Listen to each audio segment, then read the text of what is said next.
잘 오셨습니다. 여러분들 나이는 어떻게 되십니까? 우리가 보통 나이라 그러면 생물학적인 나이를 말합니다.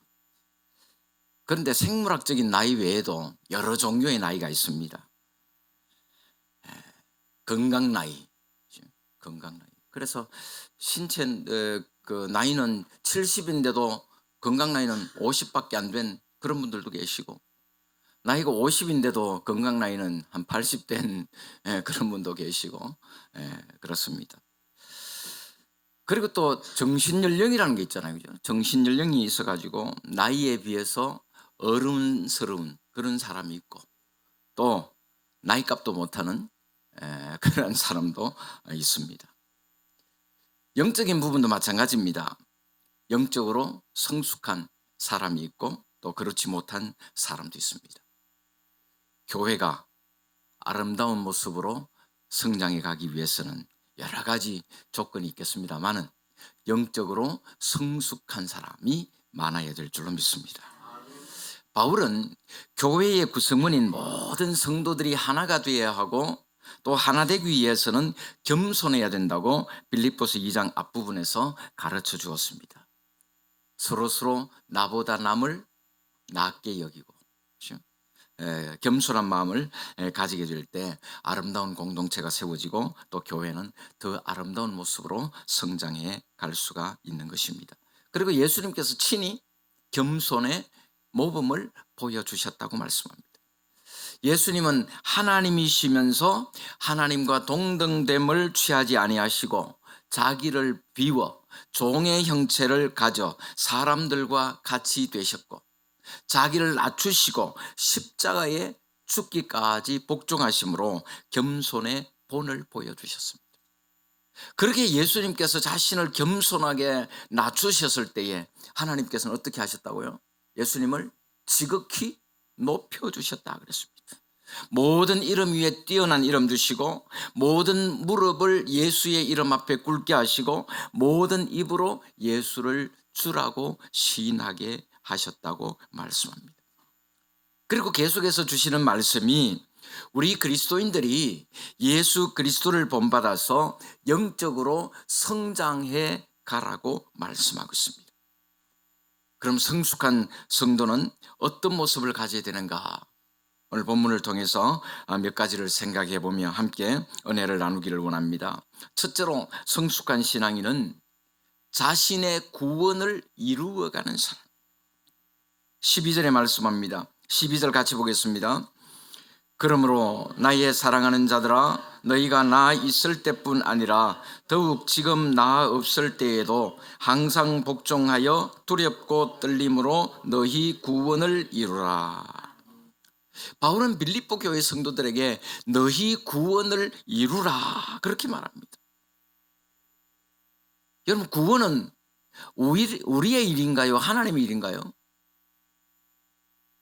네? 구원은 하나님의 일이에요. 우리 성도들이 자신의 구원을 이룰 수 있도록 힘을 공급해 주시는 분은 하나님이십니다. 그러나 구원은 하나님의 주권과 인간의 책임이 동시에 역사하는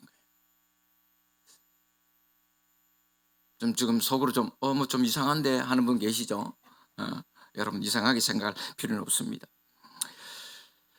그렇다고 해서 구원받기 위해서 우리 인간의 힘이 조금이라도 필요하다 그런 말씀은 아니에요. 구원은 전적으로 하나님의 은혜입니다. 그러나 우리 성도들의 구원에 있어서 하나님의 주권을 전적으로 인정하면서도 동시에 인간의 책임도 강조해야 돼요. 여러분, 칼빈주의라고 들어보셨죠? 들어보셨어요? 알미니안주의라고 혹시 들어보셨어요? 그건 못 들어보셨구나. 칼빈주의하고 좀 다른 게 알미니안주의인데요. 쉽게 말하면은 우리 장로교는 칼빈주의예요. 감리교는 알미니안주의예요. 그럼 칼빈주의하고 알미니안주의가 뭐냐? 쉽게 말하면은 칼빈주의는 하나님의 주권을 강조합니다. 그런 반면에 알미니안주의는 인간의 책임을 강조해요. 그래서 우리 장로교는 뭘 강조할까요? 하나님의 주권을 강조하잖아요. 그죠? 하나님의 주권을, 우리가 구원받는 거는 하나님한테 달린 거예요. 하나님의 주권이에요. 내가 아무리 발버둥 친다고 해서 내가 구원받는 거 아니에요. 그죠? 맞죠? 예. 그게 칼빈주의예요. 그게 이제 우리 장로교의 대체적인 교리가 이제 칼빈주의를 따르는데, 그런데 이제 우리 장로교의 약점이 뭐냐 하면은 하나님의 주권은 엄청 강조하는 반면에 인간의 책임은 무시되고 있다는 거예요. 그러나 바울은 두렵고 떨림으로 너희 구원을 이루라. 그러면 이루라. 이 말은 무슨 말입니까? 네가 책임질 뿐 책임져라. 그 말이에요. 쉽게 말하면은 두렵고 떨림으로 너희 구원을 이루라. 하나님을 무서워하라는 말이 아니라 하나님을 경외하라는 말입니다. 죄를 짓지 않을 뿐만 아니라 하나님의 뜻을 이루기 위해서 애쓰는 그런 자세가 필요하다는 거예요. 하나님이 눈에 보이진 않지만 우리 눈에 보이는 것처럼 섬기는 자세가 하나님을 경외하는 자세, 그것이 믿음으로 사는 사람들의 생활 자세라는 거예요. 그리고 구원은 하나님의 선물이라고 했습니다. 하나님이 주시는 것이지 인간 마음대로 받을 수 있는 것이 아닙니다. 그럼에도 불구하고 바울은 빌립보 교회 성도들에게 뭐라고 말합니까? 두렵고 떨림으로 너희 구원을 이루라. 여기서 말하는 구원은 우리가 예수 믿는 순간에 받은 구원을 말하는 것이 아닙니다. 이루어져 가는 과정으로서의 구원을 말합니다. 여러분, 구원을 이야기할 때에 시간적으로 보면은 이미 과거에 이루어진 구원이 있고 현재 이루어 가야 될 구원이 있고 미래에 궁극적으로 이루어질 구원이 있습니다. 그렇다고 이 구원이 세 개가 따로 있는 게 아니고 하나의 구원인데 그런 의미로 본다는 거죠. 그럼 무슨 말이냐면은 이미 우리가 예수 그리스도를 믿고 주로 시인하면 뭘 받아요? 구원을 받잖아요. 여러분, 구원 받으셨어요? 네, 다 받았다 그러잖아요. 구원을 받을 것이다 그러지 않습니다. 다 받았다 그래요. 그런데 바울은 구원을 이루어 가라 그러잖아요. 장차 우리가 천국에 갈 때 완전한 구원이 이루어지잖아요. 그죠? 그럼 우리가 구원 받은 거예요? 못 받은 거예요? 받아야 되는 거예요? 받을 거예요? 뭐예요? 그러니까 이 구원이라고 하는 것은 우리가 과거적 의미로 볼 때에 예수를 믿고 영접하는 순간에 이미 받았고 그 구원은 보장이 되어 있는 거예요. 그래서 우리가 받았다 그러는 거예요. 그리고 오늘의 우리의 삶 가운데서 이루어 가야 될 구원이 있고 장차 우리가 하늘나라에 가서 이루어질 궁극적이고 완전한 구원이 있습니다. 오늘 본문에서 말하는 구원은 우리의 삶 속에서 이 날마다 이루어 가야 되는 차원에서의 구원을 말하는 거예요. 그러니까 너희 구원을 이루라는 말씀은 우리의 구원이 완성되기까지 계속해서 꾸준히 노력해야 된다, 그것을 말씀하는 거예요. 여러분, 우리가 구원 받았잖아요. 구원 받았다고 해서 가만히 있으면 난 구원 받았어, 가만히 있으면 안 된단 말이에요. 그 구원을 이루어가기 위해서 부단히 우리의 삶 속에서 노력하고 애써야 된다는 말입니다. 그러므로 이 구원은 그저 받기만 하는 것이 아니라 능동적으로 참여하고 추구하고 쟁취해야 되는 구원을 말하는 것입니다. 예수 믿고 난 구원받았으니 내 마음대로 살아도 된다는 것이 아니라 궁극적인 구원이 이루어지는 날까지, 그러니까 우리가 천국에 가는 그 날까지 구원받은 백성답게 살아야 된다는 것을 말씀하고 있는 것입니다. 그래서 바울은 빌립보 교회 성도들에게 그들의 구원이 완성될 때까지 중단하지 말고 계속해서 노력할 것을 권면하고 있습니다. 그렇다고 해서 인간의 노력으로 구원받을 수 있다, 그 말은 절대 아닙니다. 13절에 보니까 너희 안에서 행하시는 이는 하나님이시니라고 분명히 말씀합니다. 우리의 구원을 이루어 가도록 우리 안에서 역사하시는 분이 누구시다? 하나님이시다. 원어에 보면은 여기서 행하신다 하는 말은 에네르게인이라는 말을 써요. 에네르게인이라는 말에서 영어에 에너지라는 단어가 하고 관련된 단어. 에너게인. 그럼 뭔가 좀 감이 오죠. 에너지 그러니까 그죠? 이 말은 강력하게 효과적으로 일한다는 뜻이에요. 우리의 구원이 이루어 가도록 하나님께서 우리에게 강력한 에너지를 공급해 주신다는 말씀. 그러니까 하나님께서 빌립보 교회 성도들 속에 역사하고 계시기 때문에 그들은 자신의 구원을 이루어 갈 수가 있는 겁니다. 우리 역시 마찬가지입니다. 우리 안에 하나님께서 함께 하실 뿐만 아니라 계속해서 우리에게 에너지를 공급해 주시기 때문에 우리는 우리의 구원을 이루어 갈 수 있는 줄로 믿습니다. 그러면 하나님께서는 우리의 구원을 이루기 위해서 우리 속에서 어떻게 역사하십니까? 13절 하반절에 보니까 자기의 기쁘신 뜻을 위하여 너희에게 소원을 두고 행하게 하시나니.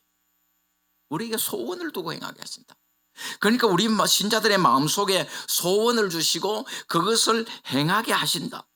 하나님의 뜻을 이루고자 하는 소원, 내가 하나님의 뜻대로 살아야지, 내가 하나님의 말씀대로 순종하며 살아야지, 구원받은 백성답게 살아야지 하는 그런 마음의 소원 있나요? 세 분만 있네요. 그 소원을 누가 주신다고요? 하나님 주시는 거예요. 내 열심 가지고 그런 소원이 생기는 것이 아니고 하나님께서 우리의 마음에 그런 소원을 주시고 또 그 소원대로 이루는 삶을 살아갈 수 있도록 에너지를, 힘을 공급해 주시는 분이 하나님이시다. 그러니까 뭐예요? 하나님 다 하시는 거예요. 그죠? 우리가 믿음으로 구원받는다고 할 때도 마찬가지예요. 그 믿음 내가 가진 겁니까? 하나님 우리에게 선물로 주신 거잖아요. 선물로 주신 그 믿음이고. 우리가 구원을 이야기할 때 이렇게 구원을 이루어가는 것도 뭔가 우리를 통해서 하시는 것 같은데 보면은 우리의 마음에 소원을 주신 분도 하나님, 그 소원을 이루어가게 하시는 분도 하나님, 그리고 궁극적으로 하나님의 날에 우리 완전한 구원이 이루어지도록 역사하시는 분도 바로 하나님이시다. 성숙한 신앙인은 어떤 사람입니까? 자신의 구원을 이루어가는 사람이에요.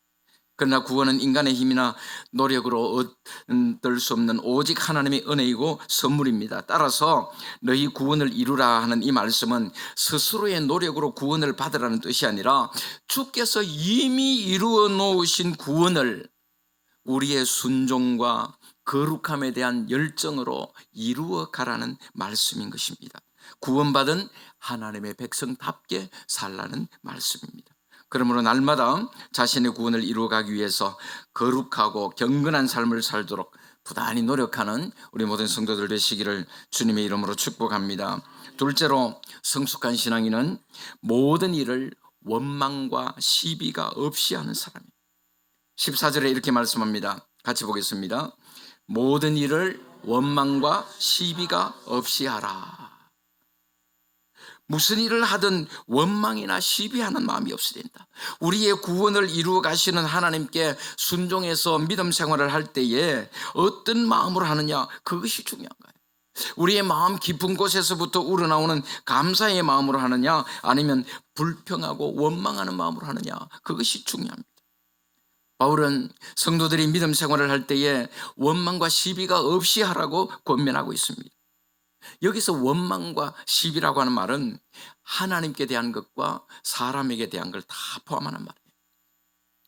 광야에서 이스라엘 백성들이 어렵고 힘든 일이 생길 때마다 한 게 뭐죠? 원망. 그죠? 힘든 일 생길 때마다 하나님을 원망하고 모세를 원망하고. 그렇게 원망하지 말란 말이에요. 그리고 다른 사람들과의 관계 속에서 서로 싸우고 다투는 그런 시비를 하지 말라는 거예요. 성도들이 주님을 섬기고 교회를 섬기면서 나름대로 열심히 일합니다. 그런데 묵묵히 말없이 그렇게 순종하는 사람이 있는 반면에 일은 하긴 하는데 온 동네가 시끄러운 사람들이 있어요. 도무지 다른 사람하고 마음을 맞추지를 못해. 혼자서 독불장군이에요. 자기 마음대로 해야 돼. 이 사람과 부딪히고 저 사람과 싸우고 자기 마음에 맞지 않으면 온 교회를 뒤집어 그런 사람들 간혹 있어요. 이유가 뭡니까? 성숙하지 못했기 때문에 그래요. 아이들이 싸우면서 큰다 그러잖아요. 그죠? 그러니까 싸운다는 말은 무슨 말이에요? 성숙하지 못했다는 말이에요.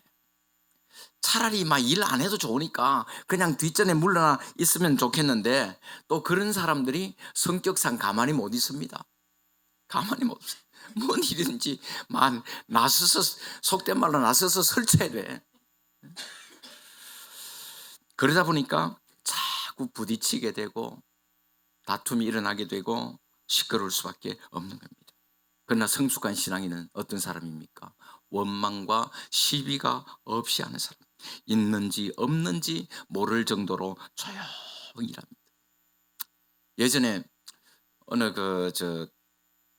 회사의 청소기 광고, 소리 없이 소리 없이 강하다. TV 많이 보셨네요.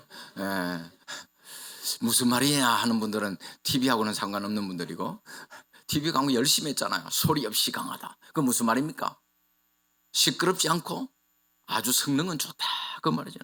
여러분, 교회는 그런 분들이 많아야 될 줄로 믿습니다. 성숙한 신자는요, 소리 없이 강해요.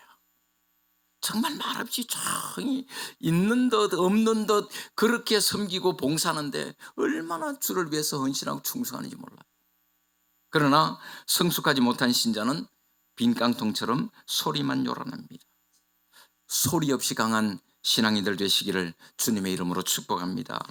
그럼 왜 원망과 시비가 없이 해야 되는가? 세상의 빛을 비추기 위해서.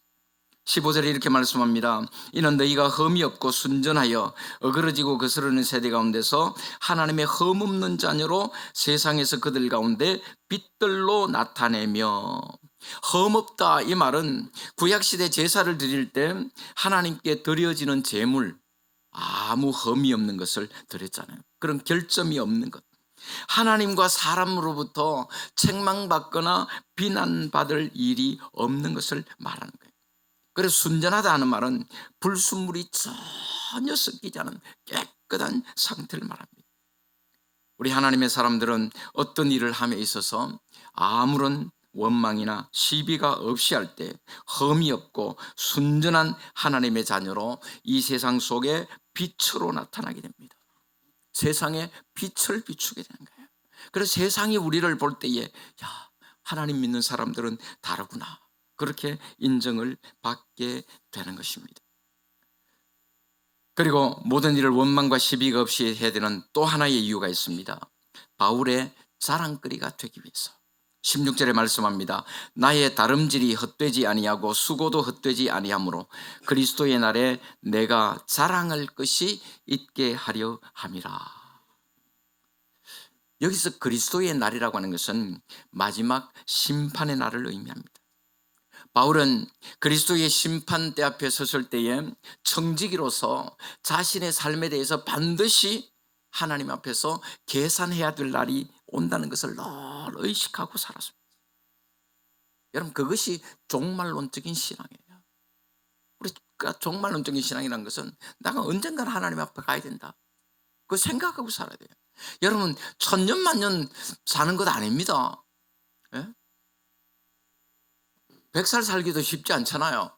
여기 이 자리에 혹시 100살 넘게 사실 자신 있는 분 계세요? 100살 살기도 안 쉽잖아요.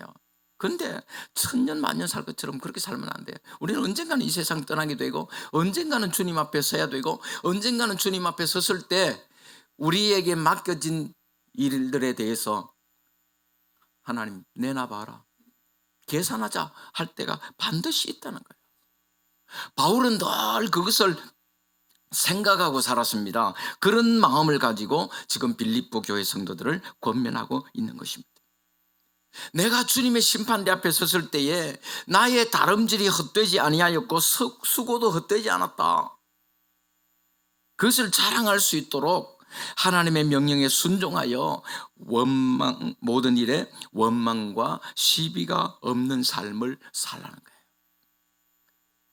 여러분, 부모의 입장에서는 자녀가 잘 되는 것이 자랑이고 기쁨입니다. 마찬가지로 우리 성도들이 잘 되는 것이 바울에게는 기쁨이고 또 하나님 앞에서는 자랑거리였던 것입니다. 그래서 바울은 빌립보 4장 1절에서 나의 기쁨이요 면류관인 사랑하는 자들아. 그러니까 바울이 볼 때 빌립보 교회 성도들은 바울의 자랑이었고 면류관이었다, 그 말이에요. 우리 모든 하나님의 백성들은 흠이 없고 순전한 하나님의 자녀로 이 세상 가운데 빛을 비추기 위해서, 그리고 하나님 앞에서 영적 지도자들의 자랑거리가 되기 위해서 무슨 일을 하든지 원망과 시비가 없이 해야 되는 것입니다. 그렇게 원망과 시비가 없이 하나님께서 맡겨주신 모든 일들을 감당하는 사람, 그 사람이 성숙한 신앙인입니다. 그런 성숙한 신앙인들 되시기를 주님의 이름으로 축복합니다. 셋째로, 성숙한 신앙인은 기쁨으로 순교도 할 수 있는 사람이에요. 빌립보서 1장에 보면은 우리가 이미 살펴보았습니다마는 사도 바울은 생사를 초월한 신앙인이었다 그랬잖아요. 바울은 죽고 사는 게 문제가 되지 않았습니다. 자신이 죽느냐 사느냐, 감옥에 갇혀 있느냐 나가느냐, 거기는 아무 관심 없었습니다. 오로지 바울의 관심은 누구예요? 예수 그리스도. 어떻게 하면 예수 그리스도를 존귀하게 할 수 있을까? 어떻게 하면 예수 그리스도의 복음을 전할 수 있을까? 거기에만 관심을 가졌던 사도였습니다.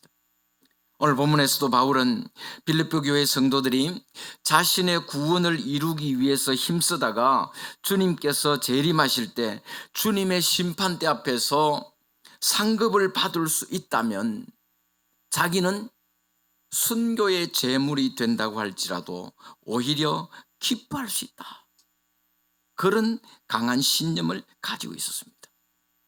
17절 18절 우리 같이 보겠습니다. 만일 너희 믿음의 제물과 섬김 위에 내가 나를 전제로 드릴지라도 나는 기뻐하고 너희 무리와 함께 기뻐하리니 이와 같이 너희도 기뻐하고 나와 함께 기뻐하라. 바울은 빌립보 성도들의 믿음의 제물과 섬김 위에 자신을 전제로 드리겠다는 각오를 밝히고 있습니다. 여기서 너희 믿음과 믿음의 제물과 섬김이라고 하는 말은 하나님께 대한 헌신의 삶을 말하는 거예요. 그리고 전제라는 말은 제사의 마지막 단계에서 제물의 위에 붓는 포도주 제사를 가리키는 말입니다.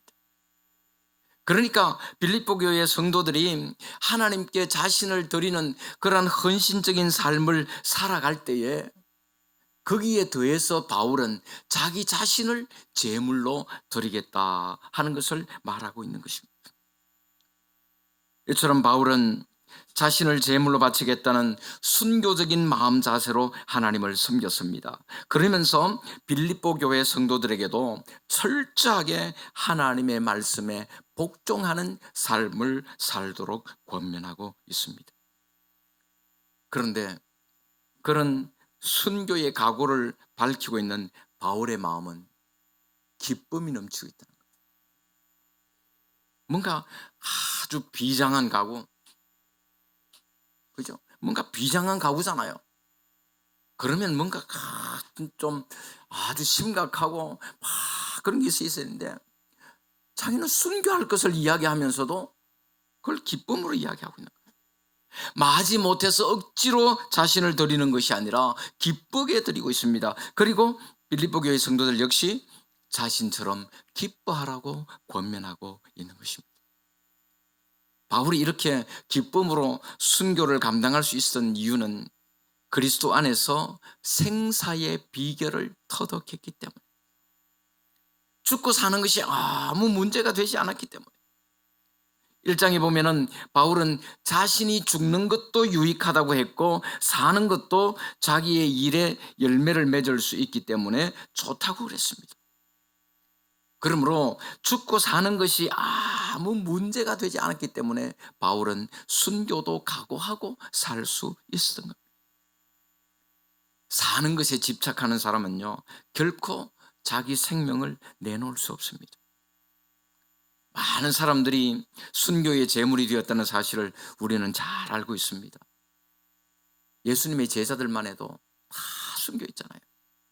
베드로는 로마에서 복음 전하다가 잡혀가지고 십자가에 거꾸로 달려가지고 순교했고, 안드레도 십자가에 묶여서 설교하다가 순교했고, 야고보는 예루살렘에서 목이 잘려 순교했고, 다른 야고보는 성전 꼭대기에서 던져져서 죽었습니다. 도마는 창에 찔려 순교했고, 요한은 끓는 가마에 던져졌으나 기적적으로 살아남아서 밤모섬에 유배되었고, 바돌로메는 산채로 껍질이 다 벗겨져 순교했고, 마태는 에티오피아에서 칼에 찔려서 순교했고, 바울 역시 고문과 박해를 당한 후에 네로에 의해서 목이 잘려서 순교했다고 그렇게 전해지고 있습니다. 그들이 그렇게 순교의 제물이 될 수 있었던 것은 무엇보다도 하나님께서 감당할 수 있는 능력을 공급해 주셨기 때문이고, 그리고 그들이 하나님의 은혜에 감사하는 은혜의식이 충만했기 때문에, 나 같은 죄인 참 구원해 주신 것만 해도 감사한데 내 생명 주님께 못 드리겠나, 그 은혜의식으로 살았기 때문에 가능했던 것입니다. 우리에게 최고의 사랑을 주신 하나님은 또한 우리에게 최고의 사랑을 요구하십니다. 우리를 위해서 자기의 생명까지 내어주신 주님은 또한 우리에게 생명까지도 내놓을 것을 요구하고 있습니다. 성숙하지 못한 신자는 주님 앞에 아무것도 드릴 것도 없습니다. 아무것도 못 드려요. 시간도 못 드려요. 물질도 못 드려요. 드릴 게 없어요. 전에도 말씀드렸지만은, 아니 달라지도 않는 내 생명 주님께 하지 말고, 지금 이 상황에서 주님이 나에게 요구하시는 것이 무언가, 그것을 우리가 생각해야 됩니다. 성숙한 신자는 자기의 시간도 드립니다. 물질도 드립니다. 자기 생명까지도 주님 원하신다면 드릴 수 있는 사람. 우리의 신앙도 바울처럼 하나님의 은혜에 감사하면서 언제든지 주님을 위해서라면 자신의 생명까지도 드릴 수 있는 그런 순교적인 삶을 살아가는 성숙한 신앙인들이 되시기를 주님의 이름으로 축복합니다. 사랑하는 성도 여러분, 우리는 그리스도인으로서 날마다 성장하고 성숙해가는 그 모습을 하나님 앞에, 사람 앞에 보여줘야 됩니다. 하나님께서 우리에게 은혜로 주신 구원을 우리의 삶 속에서 이루어가기 위해서 노력해야 되는 것입니다. 하나님이 우리와 함께 하십니다. 우리 속에 착한 일을 시작하신 하나님께서 그리스도 예수의 날까지 이루어 가신다고 말씀하셨습니다. 그러므로 하나님만 믿고 하나님께서 공급해 주시는 능력으로 자신의 구원을 이루어가는 성도들 되시기를 바랍니다. 또한 우리는 성숙한 신앙인으로서 모든 일을 원망과 시비가 없이 감사와 기쁨으로 감당할 수 있어야 됩니다. 그렇게 함으로써 흠없는 하나님의 자녀로 불신자들에게 생명의 빛을 비출 뿐만 아니라 우리를 영적으로 가르치고 지도하는 자들의 자랑거리가 될 수 있기를 바랍니다. 그리고 더 나아가서 성숙한 신자는 순교까지도 각오하고 살아야 됩니다. 우리 중에 누구도 자기를 위하여 사는 자도 없고 자기를 위하여 죽는 자도 없다고 말씀합니다. 사나 죽으나 우리는 주님의 것이라고 하는 그런 확고한 신앙을 가지고 하나님의 영광을 위한 일이라면 순교까지도 각오하는 그런 믿음으로 살아갈 수 있기를 바랍니다.